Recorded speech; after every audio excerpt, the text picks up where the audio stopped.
Okay, everyone, so welcome to today's push workout where we're doing chest, shoulders, and triceps. So exercise number 1, we did a incline barbell bench press. Not gonna lie, out of the 3 biggest movement, guys, I don't know why, but for me personally, bench press has been the hardest to progress on, as well as I feel like it's the most taxing and strenuous on my body. Whenever it's come to squats and deadlifts, you know, the implementation of 5-10 pounds more side every week hasn't been a struggle. But whenever it's come to flat bench, but especially the incline bench press, that has been very, very, very difficult. I will note that I did pull something in my front delt approximately 3 or 4 days ago. Don't know what it is, so I am taking it easy when it comes to pressing movements in terms of weight. So I went for 4 sets here of 8 to 10 reps with only 135 pounds. I'm not going super heavy here. Number 1, because of my shoulder. Number 2, I want to focus on controlling the movement, guys. And that is exactly why the second movement that we did was 4 sets of 10 to 12 reps of a flat bench press. You know, most people, guys, just like let's pause here for a second. When it comes to working out, I understand that you are bound to stick with something if you like it. And I'm not saying that you need to create a routine where you dislike in order to grow. But, you know, let's take me for example. When it comes to bench press, I could either do a dumbbell bench press or I could do a barbell bench press.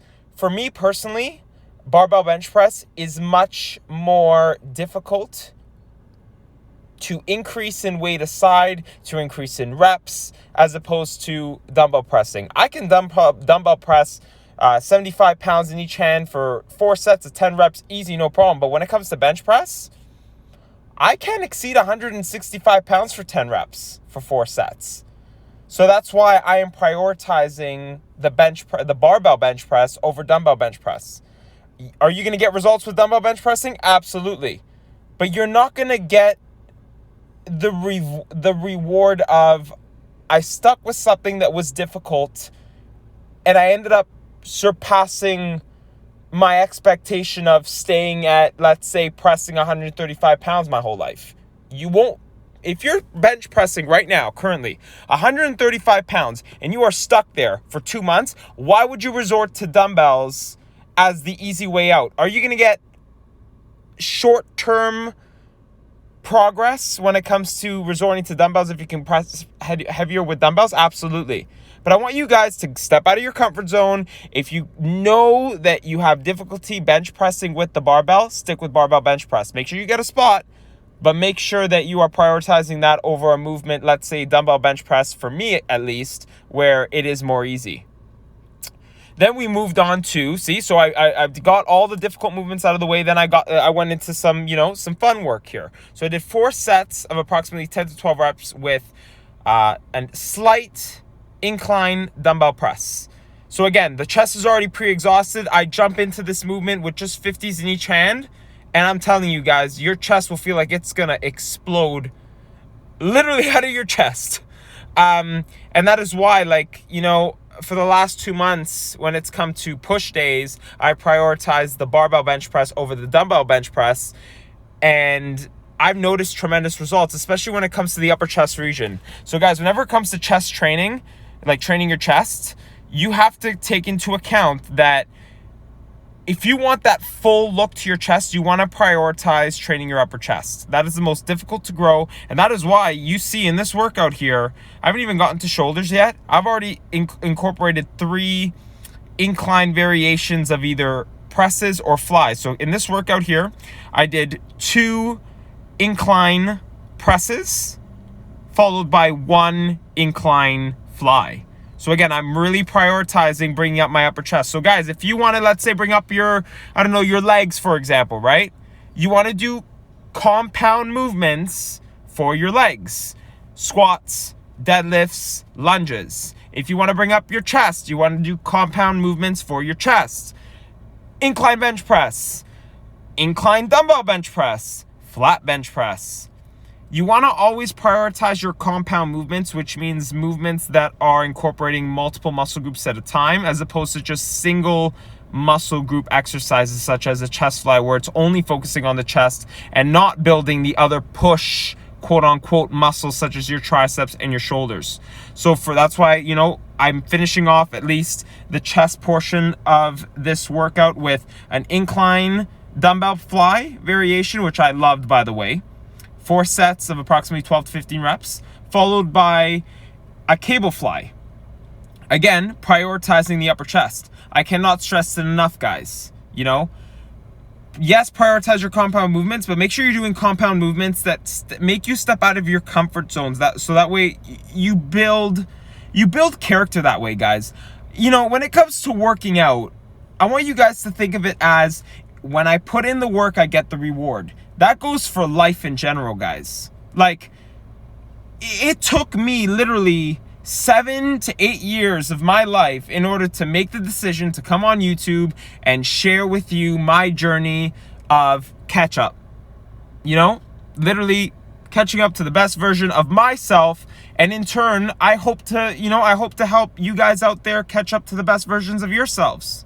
You know, and that we'll save that talk for the end of the video, but back to the workout here. For that last chest fly variation, once again, I did 4 sets of 12 to 15 reps. Then I moved on to the shoulder portion of the workout, which I began the workout with this very, very, very intense variation of a standing shoulder press. So you could either do a military press with the barbell, or you could do work on a unilateral movement, which once again, guys, means working on one side of the body and then working on the other side of the body, or one muscle group and then the other muscle group. I did a standing one-arm dumbbell press. So guys, this is not only working the shoulders and the triceps, right? This is also building core strength. This forces you to squeeze your glutes and activate your inner core belt. So guys, you know, I think I mentioned this in the last video. When it comes to developing your abs, yes, you need to perform ab exercises. And yes, it comes down to diet. But you want to prioritize compound movements, because any compound movement, especially standing variations of exercises, will target your abdominal region, will target building your inner core belt. And that is what makes your abs pop.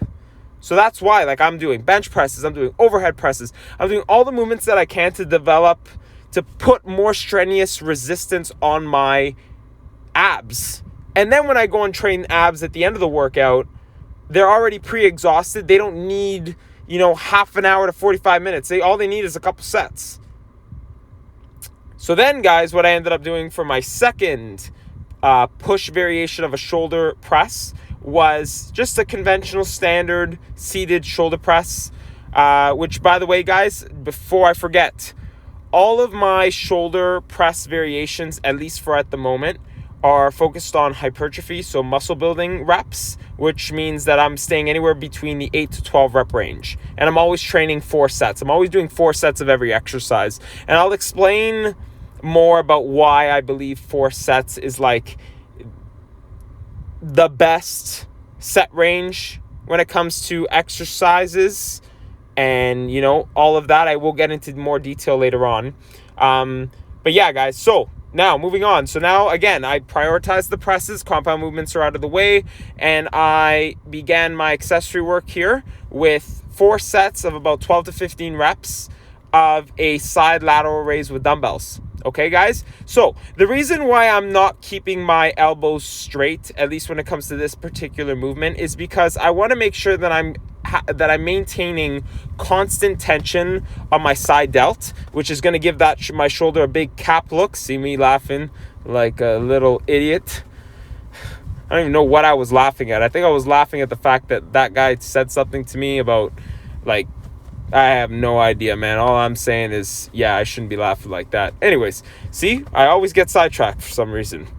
But yeah, anyways, like I said, you want to make sure that your elbows are have a little bit of a bend to them at least, so that way you're not developing any elbow pain, and all of the resistance is maintained on that side delt. Okay, guys?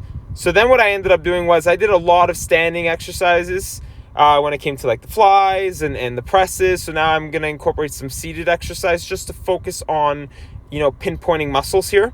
So what I ended up doing was I sat my ass down literally on this bench, and I ended up doing 4 sets of approximately 10 to 12 reps of alternating front raises with dumbbells, okay? So this is going to finish off those front delts as if we didn't get enough stimulus on the front delts when it came to all the presses that we did today, right? You know, Luke, unbelievable, man. Unbelievable. Like, you don't think these people are tired? Unbelievable. So guys, yes. So I ended up doing those for 4 sets of about 10 to 12 reps.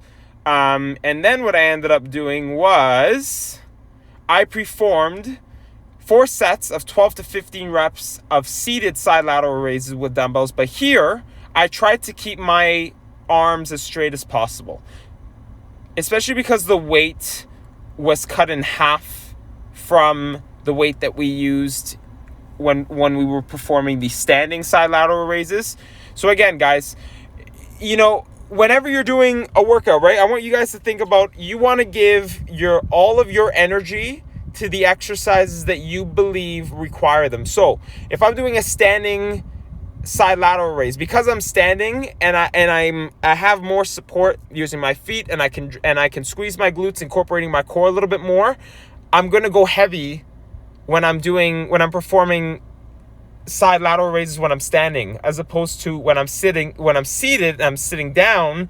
I don't really have much wiggle room to use other muscles when I get tired, right? So I want to use this almost like an isolation exercise to just completely blow out the side delt. And that's why I sat and I used half the weight. So I did the first side lateral raise exercise with 30 pounds. And this one, when I did them seated, I only used 15. Okay, so now we finished off the shoulders, and now what we did was we moved on to a little bit of tricep work. So I did 4 sets of approximately 12 to 15 reps here with a single arm underhand grip tricep extension. Okay, so guys, I want you guys to think about your arm, right? So yes, your arm. As awkward as that sounds, your arm. At least I didn't say your leg. Anyways, Luke. Stupid. So I want you guys to think about your arm, and when it comes to the anatomy of your arm, your tricep makes up 2/3 of your overall arm. Okay, and then the other third comes from your bicep. Okay, so over the years, I've always preferred to train biceps, and I always thought, oh, you know, like biceps will fill in your shirt and all that. Yes, however, if you don't have that big, you know, like rock boulder look of your tricep, yeah, you could have big biceps. However, you won't be able to fill out your shirt no matter how much you train your biceps, because they only make up 1/3 of your arm. So that's why, guys, when you on your push day, I want you to at least incorporate 3 exercises when it comes to like tricep work. Either 3 exercises of 3 to 4 sets, or 3 exercises of 4 to 5 sets, depending on your experience level. So all of these exercises, guys, I did 4 sets throughout the entire workout.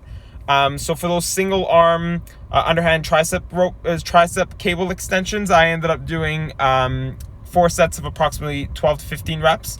Then I did this very interesting variation of a flat bench where I laid down on a flat bench, and instead of doing a tricep skull crusher with the dumbbell the standard way, I ended up doing it almost like on a horizontal axis. And I found that this gave that really nice stretch in the tricep, guys. So again, why stick with exercises that you quote unquote know? And why stick with exercises that you already know what's coming? Like, oh, on rep 12, when I do a skull crusher, I'm going to feel the burn. No. Like, step out of your comfort zone. That's where you're going to see the growth. So it's only been approximately 2 to 3 weeks since I've incorporated this kind of a variation of like a half skull crusher, you could call it.